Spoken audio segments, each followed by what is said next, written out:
О подпольных файт-клубах мигрантов в Москве когда-то ходили легенды. Теперь, рассказывают спортсмены из Средней Азии, нелегальные ринги в прошлом.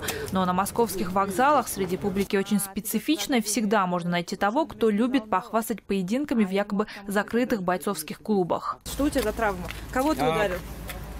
Боевая травма. Ну, там была драка, честно сказать, за деньги дрался. Бакыта из пригорода Бишкека на поверку оказался бывшим карманщиком. Уже третий день подряд на Ярославском вокзале, отмечающим свой день рождения. Я сам мастер спорта по вольной борьбе. Научился драться, это уже после Суворовского училища. Здесь, например, меня никто не может обидеть.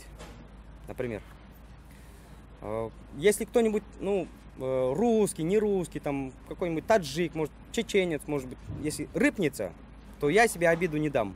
Найти настоящий файт-клуб выходцев из Центральной Азии оказалось несложно. Для большинства трудовых мигрантов из Кыргызстана, Таджикистана и Узбекистана бои без правил – единственное развлечение. Честно, я сам занимался боксом, а сейчас я не занимался здоровьем, что у меня проблемы. Поэтому я хожу сюда. Я люблю очень бойцы, кто там.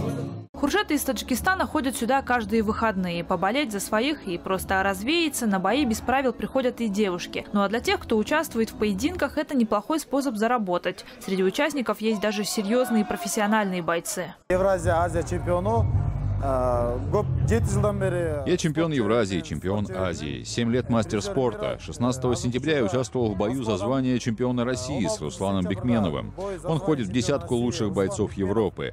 Но бой я не выиграл, потому что Бекменов должен был там выиграть. Мы просто слишком далеко от дома. Пояс по очкам взял он. Зато здесь, в собственном зале, на окраине Москвы, они все на равных. Вот, например, спортсмен из Кыргызстана дерется с соперником из Таджикистана.